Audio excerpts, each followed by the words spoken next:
Hello viewers, you are welcome again to my YouTube channel. Should in case you are new to this channel, my name is Farmer Tanto.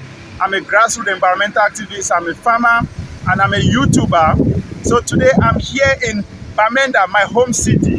You see downtown Banda, quite a beautiful scenery. So Bamanda's population is close to 600,000 inhabitants. And with the increase in population, the plastic pollution is becoming a call for concern. And as an environmental advocate, so I just learned that there's an innovator who has innovated a plastic shredder machine downtown in Banda.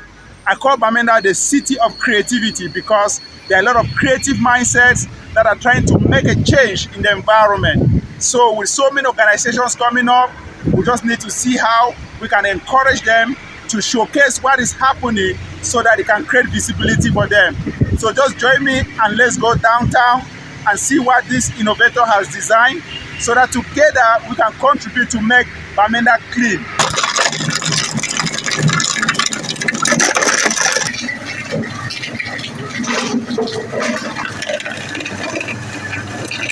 My name is Ngalim Frankline, aka Mr. Green. I'm the executive director of the Greens and the innovator of this plastics shredder.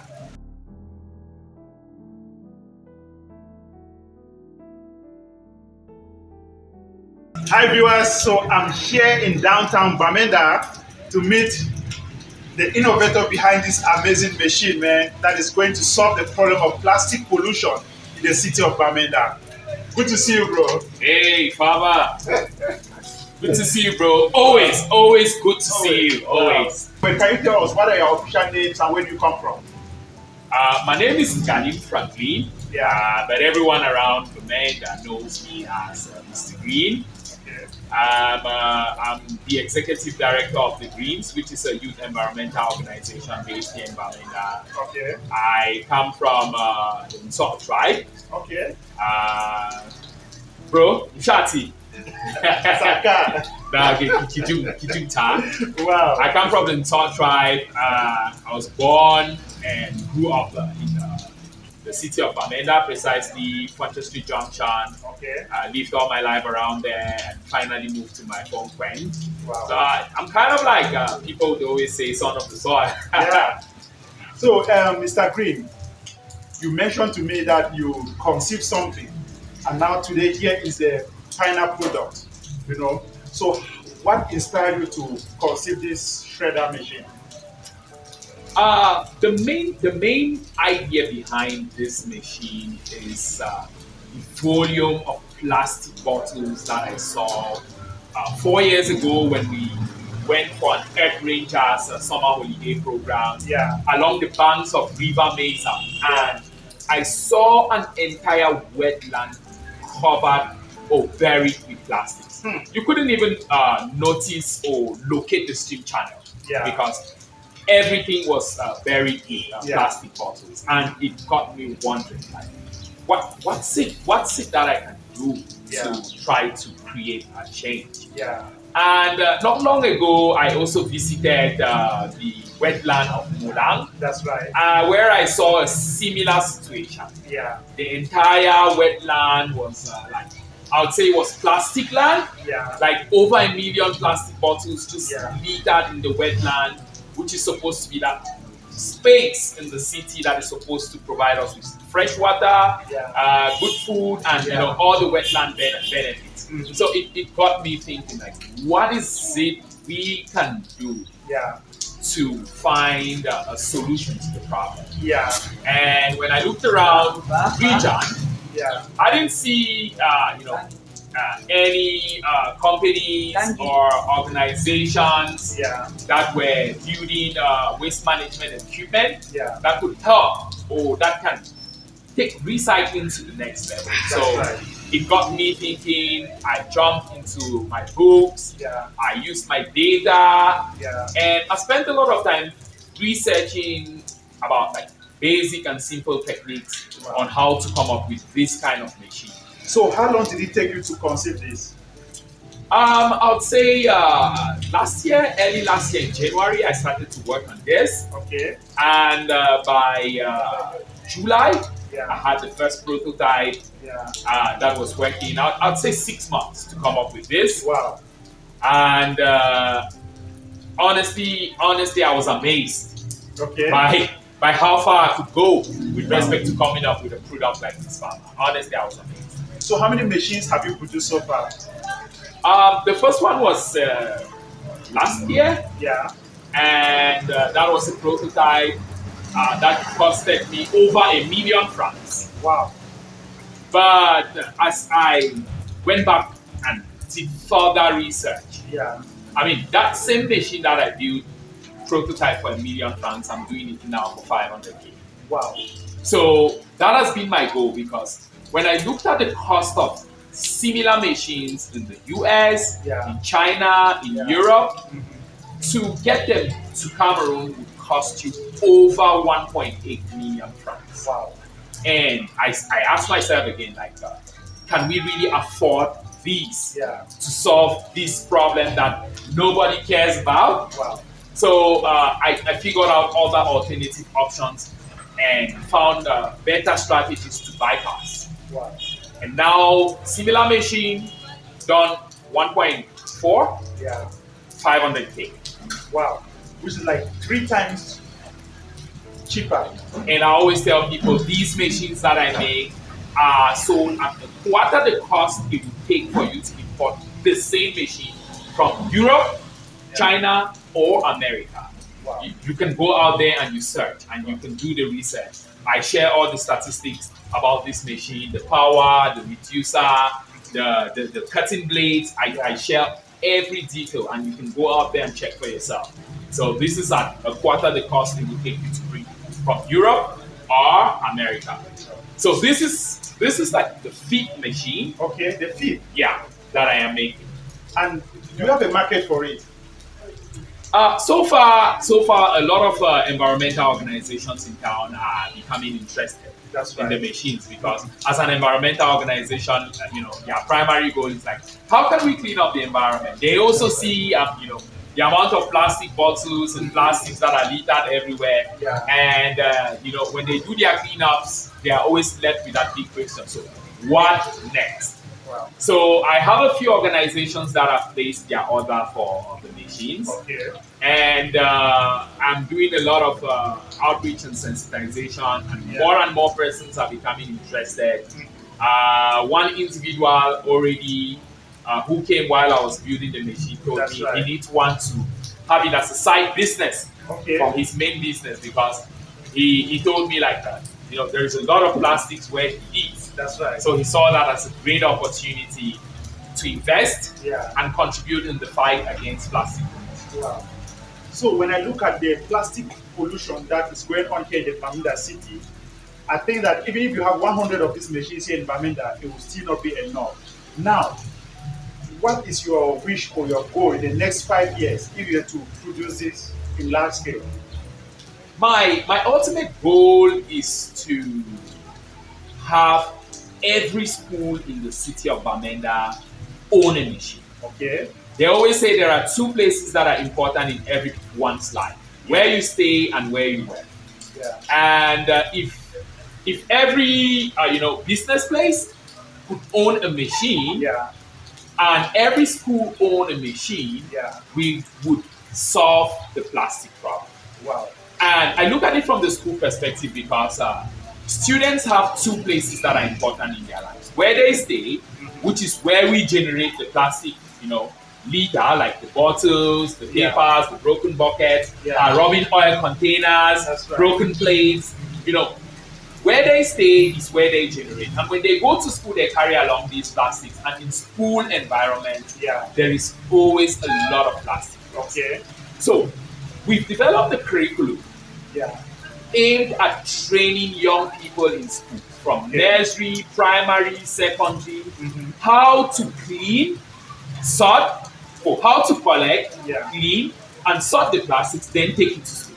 Wow. So if every school has a plastic shredder, it is an end to plastic pollution in the city of Banda, because all the children will just take all their plastics from their home. Since education is a universal human right, so it is expected that every child in every home should be able to go to school. So all the children will now be able to take these plastics from their homes, go with them to school, and not only give them to school, but also get that opportunity to further learn how these plastics are shredded. That way, we wouldn't find any plastics in, along our streets, in our waterways, in our homes, because we've left it in the hands of our children. And farmer, I always say, Nelson Mandela said, education is the most powerful weapon we can use to change the world. So I always say, environmental education is the foundation of global environmental sustainability. So if we can train or teach our children how to collect these plastics from their homes and bring them to school, then that's it. So if every school owns a shredder, it's an official end to plastics, be that in the streets, be that in our waterways. It's an end to plastic pollution in the city of Banda. Now this takes me to the next question. When you do the shredding, what becomes of it? So shredded plastics, which we definitely call pellets, have a very, very high economic value. And I checked, and they sell at close to $2 if we are to export. But again, there are a lot of companies that need these plastic pellets or these shredded plastics for their recycling initiatives. For instance, I don't know if you've ever wondered why the cost of plastic buckets dropped drastically. Especially the black plastic buckets. Because most of those plastic buckets are made from recycled plastics. So that is why there is that decline, that drastic drop in the cost from when we were growing. So after shredding, we already have a very, very high market demand. Someone called me from Oya asking for 6 tons of shredded plastic on a monthly basis. Can you produce that? If we have 100 plastic shredders out there, each shredding just 100 kilos, we are talking about 1,000 kilos, which is already 10 tons of, 1,000 kilos, which is like 1 ton. 1,000 kilos is 1 ton. If we have each one of these shredding 100 kilos per month for 100 shredders, we are talking about 10,000 kilograms of plastic pellets, which is equivalent to 10 tons of plastic pellets, which we can definitely supply. And this can be a good business. It's a very, very lucrative business. And one of the things we intend to do, like if we had 100 of these plastic shredders in schools, is to see how we can use it to also promote education. So when the young people who have been trained on how to collect, clean, and sort the plastics before bringing them to school. When they have been trained to do that, when they give their plastics to school, in school, we allocate them points. So these points will be accumulated in such a way when we make the sale, we can reward them, and their points now can be converted into books or tuition. That way, we want to not only contribute to cleaning the environment, but also promoting education in, from the plastic perspective. So that is just our approach. The young people, we train them to collect, clean, sort, carry them now to school, acquire points, which are then transformed into tuition or books during the academic year. So these young people who participate in the project, they actually can generate some revenue that can be used to pay their fees or buy their textbooks. And that way they also feel like they are also contributing to their educational development besides what their parents are doing, and also contributing to cleaning up the environment. So it's like twofold, twofold. So, any challenges have you been facing, in the course of, producing this? For now, one of our biggest challenges has been at the level of, regular electricity supply. Okay. But we have the diesel engine powered Okay. spreader, Yeah. which we use as a bypass Okay. to that particular problem. Wow. However, one of our biggest challenges, like to scale, Yeah. is lack of finances to scale. Okay. Because it is our ultimate wish, like I say, if we had 100 of these out there. Yeah. One of these machines Yeah. shreds 300 to 500 plastic bottles Wow. per hour. Per hour. Yes. Wow. So imagine us having 50 of these machines That's right. shredding 300 plastic bottles Yeah. per hour. Yeah. We are talking about 15,000 plastic bottles that will be shredded every hour if we have 50 of these machines. Wow. And if we have 100 of these machines, we are talking about 30,000 plastic bottles that will be shredded per hour. Wow. So imagine 100 of these machines working on an hourly basis Yeah. for 10 hours a week. Yeah. 300,000 plastic bottles. 100 hours a month. Yeah. We are talking about 3 million plastic bottles removed from the environment and shredded in 1 month by just having 100. And recycled, to make more Beautiful buckets. and cheaper products that are durable. So it's more of a circular economy. That's right. So it's a cycle. Yeah. The buckets, when they break down, Yeah. we shred them, Yeah. send them back to the cycle. Yeah. Young people make money doing that process by collecting, bringing them to school. Yeah. We shred them together. They learn how to do this, send it back to the recycling companies. They make new stuff and stuff and stuff. So it's a circular economic Wow. cycle. Wow.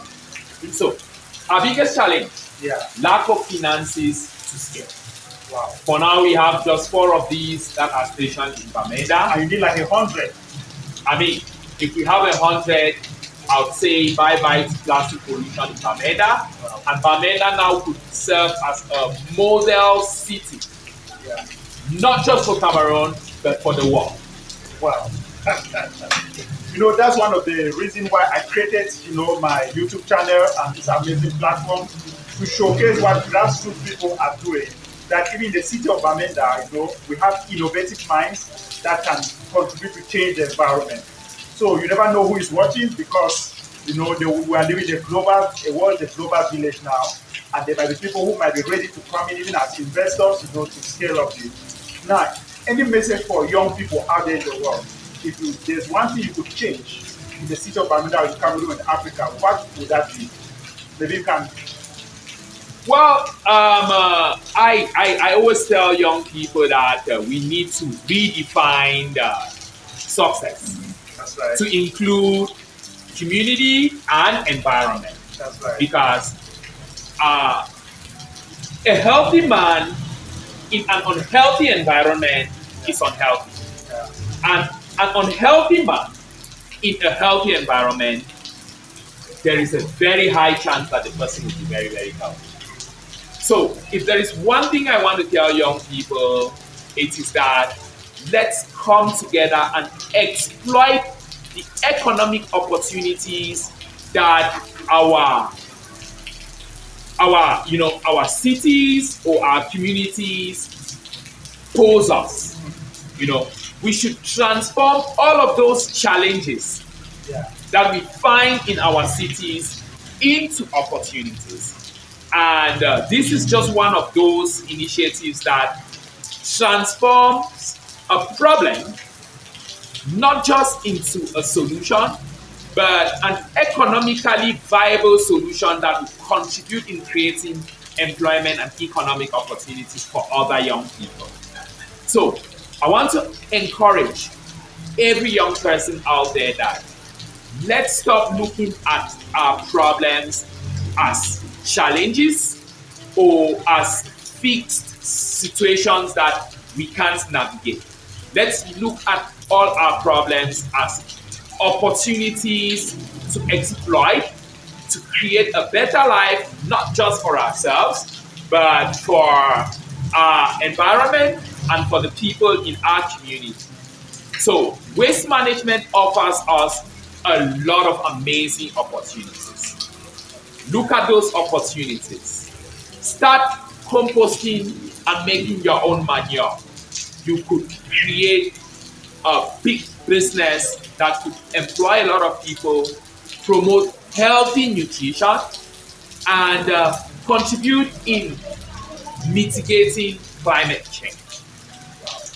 Look at scrap metal, aluminum cans, textile waste, glass. These are all opportunities that I want each and every one of you out there to exploit so that together we can contribute in creating a cleaner, greener, thriving, and sustainable community, sustainable country, sustainable continent, and of course, a sustainable world. Wow. Thank you so much, Mr. Green. Thank you so much, Farmer. The world has Thank you listened so to much, you. Farmer. I really do appreciate. Wow. I really do appreciate you for bringing us to the spotlight. Yeah. And we are here, ready to share our ideas so that young people also out there can replicate this model and use it in contributing in cleaning up their communities, in cleaning up Africa, and in cleaning up the world. Wow. And I always Thank you so much for admire bringing you us with your to green the hat, green pullover. It's Mr. Green. Mr. Mr. Green.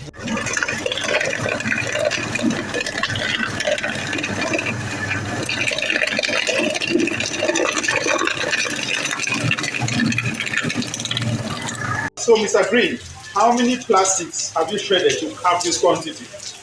So this is more than 400 plastics Wow. in this small square box that we've been shredding. Wow. Yes, And 400 different types of plastic. Wow. And you said this can be transformed now into recycled into buckets, into shoes, So, any plastic stuff. For this particular one, since we've been shredding it with different types, different colors, this is excellent for the production of pavement. Okay. So we would use this one. Yeah. Since we started using this from, we started shredding, testing our machines, and just keeping count of the total number of plastic bottles. Okay. So we would use these to do pavement. Yes. Pavement. This is excellent for pavement production. Wow. Yeah. This is beautiful. Hello, viewers. I feel so amazed. So surprised to see that there are a lot of innovative mindsets in the city of Banda, even in rural communities, that their voices need to be heard. I'm so honored that I came here to capture what Mr. Green has designed, a plastic shredder machine, and this is like a feed machine. One of the reasons why I created my YouTube platform is to show amazing talent hidden in communities. I know it is high time that we need to see how we can harness these potentials and support those making a difference in Africa to let them shine. In the city of Banda and other cities of Cameroon and in Africa, people don't know how to use plastics, how to recycle plastics. And when they are thrown away, they run off kerosene and it is like dumped in wetlands, and ends up in the ocean. So with innovations like this, we can solve plastic pollution. We can kick out plastic, waste out of the city of Banda in less than no time. And I'm calling for any interested mindset, investors. If you are inspired by this video and you want to support Mr. Green and his innovation, please do not hesitate to contact us. Go to the description link, get to him directly through his email, his phone number, and together we can contribute, to support him to scale up. If he has the potential, if he has the investment, he can produce at least hundreds of these machines that can be placed in schools, in communities, in churches, and it will be like a learning process where children will bring plastics from their homes and it will be shredded in these machines, and from there it can be collected and then sent to recycle plants. Then I would say Africa must be transformed. If Africa must be transformed, we need to get back to the grassroots and support those making a difference in Africa to let them shine. If you are new to my channel, please keep on subscribing, share this video, like. Together, we are going to make Africa great. I am farmer. No farmer, no future. Peace and blessings.